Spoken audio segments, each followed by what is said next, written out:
नमस्कार मैत्रिणींनो, स्वागत आहे आपल्या चॅनलमध्ये। आज आपण बनवणार आहोत डाळ खिचडी। तर सर्वात आधी मी मसूरची डाळ, मुगाची डाळ आणि तुरीची डाळ ही स्वच्छ धुवून थोडीशी हळद टाकून त्याच्यामध्ये थोडंसं तेल टाकून कुकरला 4 शिट्ट्या काढून घेतल्या आणि तांदूळही शिजायला ठेवलेले आहे। डाळ आपली व्यवस्थित शिजलेली आहे।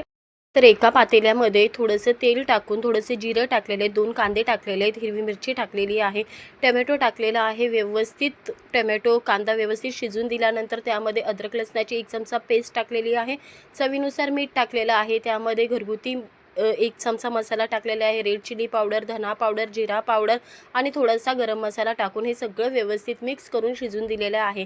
त्यानंतर शिजवलेली डाळ थोडीशी त्याच्यामध्ये टाकलेली आहे आणि शिजवलेला भात व्यवस्थित सगळं मिक्स करून दिलेला आहे। त्याचवरती थोडीशी कसुरी मेथी आणि कोथिंबीर टाकून व्यवस्थित मिक्स करून 5 मिनिटं असं शिजून दिलेलं आहे।